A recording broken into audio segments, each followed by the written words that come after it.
We are back. I'm excited to have Coach Drew Pirtle. He's had a week off to work on some things.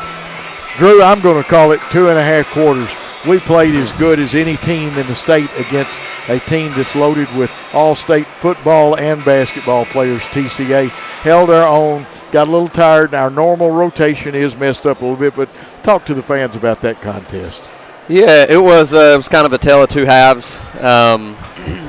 I think up 2 at halftime, 27-25, kind of controlling pace at that game, handling their run and jump, pressure, and then coming out of half, they changed things. You know, Dexter does a really good job, and they shifted to more of a full court press and just kept coming at us over and over.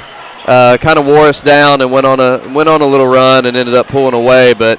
Really proud of the way our guys battled, the way our guys executed, especially in that first half against, as you said, a ranked team across the state. So, and especially without one of your senior leaders that we're excited to have back this upcoming Friday. Yeah, Friday night we have to go on the road, correct? Yes, sir. At Dyer. At Dyer. Tough place to play. Nice gymnasium, tough place to play. But let's focus on tonight's game. Opening round of the district games and stuff. We play nothing but district games the rest of the year. Yes, sir. Every game we played has been getting us to this point. You know, it's kind of been the messaging to the guys is that, you know, we've tried to play a hard schedule for a reason. We've tried to play a hard schedule to prepare you for this run we're about to go on. So, got Crockett coming in here tonight. Really cannot look past them. They're scrappy. They play really hard on both ends of the floor. They got some size, a little bit of athleticism in the backcourt, so we got to be ready to go. Typical Rick Rudisell team. They don't have the same players Bolivar had, and he was at USJ once upon a time. But Rick Rudisell's brand of defense, they play hard nose. They'll take the ball to the hole. They don't mind shooting the three though either. No, and. You know, for us, it is kind of a size issue. We don't want to give open threes, but at the same time, we are really working our butts off to not allow any paint touches. Ball gets in our paint, bad things happen. So that's kind of where our focus is to be in the gaps, collective team defense, and make them take bad shots, and then only give them one shot. That's kind of our emphasis there. Now, in Crockett County's case, I have not seen them play. They're one of the few teams, but every time I had a chance to see them play, they weren't playing. And how do we do on the size factor? Just about everybody we play is going to be bigger than us. And so there's obvious with basketball disadvantages to being the smaller team on the floor as it relates to rebounding on both ends and even some mismatches that have kind of hurt us this year against certain teams. But it also gives you maybe a quickness edge. It gives you other things that you can do. But we'll be smaller again tonight, and we're just going to have to, what I like to call gang rebound. We've got to have 5 guys going to the glass on defense to secure that. And then, you know, we want to get out and run and use our smaller, quicker guards that can handle, let them get out and go and play. Cade Beaver is the shortest post player in the district. Yeah. You know what? He has done a good job. He has used his muscles well. He has out-rebounded some of the taller centers and played even with them. He can score on. But one of the keys, and talk about our help defense a little bit, we have to give help not only to Cade, but we got to help on the gaps. You help and recover, right? Right, yeah, and Cade does a great job, man. Cade, I would take 15 of them. You know, he's labeled as a football guy, but he really, he works his butt off. And a lot of rebounding is effort. A lot of times the guy that wants to get to the ball, the guy that wants it, to go secure it, to go be physical, that guy ends up with it. You know, now when you get a really big guy who also does that, that's special. But Kay does a great job. In terms of help, that's what our defense is predicated on, is being in gaps.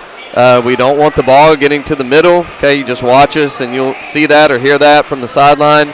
And then we got to help early. We want to help outside of the paint, and then we got to help the help, right? We got to cover down. We've got to have our butt to the baseline, all of that stuff that we've been drilling since June, in my opinion, should be getting pretty crisp right about now. And you just partially answered something.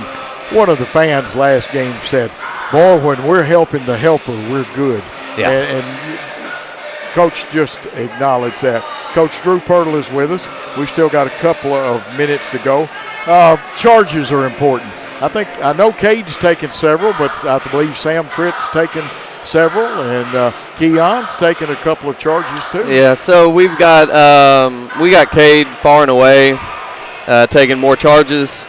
Once again, I chart that as an effort column. Okay, there's some skill to taking a charge, but a lot of it is being in the right spot and then wanting to embrace the contact. So Cade's taken a lot. Sam's taken a couple. Cohen's taken quite a few as well. So that's got to be part of the messaging as well, is to be there early when they're driving, be ready to rotate, cover yourself up, and take one. Obviously, we can talk about turnovers. We want to keep them low. Every team wants to. But how important is winning more possessions than they win? Yeah, it's huge. I mean, it's, great. Pat Summit talked about it. It's a game of possessions, and if you don't value every possession, there's a finite amount that you get. So if you waste them, and the other team is not wasting them, right, then that spells trouble, right? Even if a team is more talented, there's a reason teams in March get knocked out by the 16th seed, because it's a game of possessions every single time. So it's how are we valuing these possessions on both ends of the floor.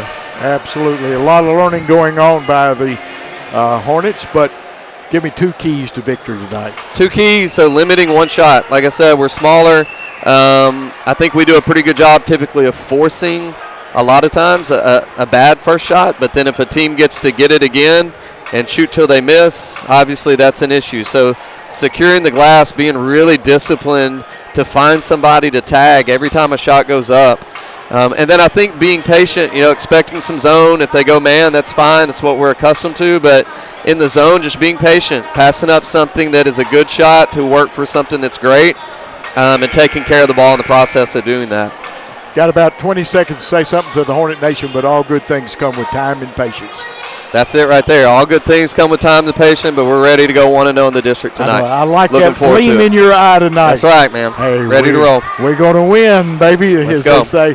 Thank you, Coach. All right. There he is, Coach Drew Pirtle. Thank you. And in about 39 seconds, we will be back with more basketball. We'll not take the break. We'll let them make the exchange here.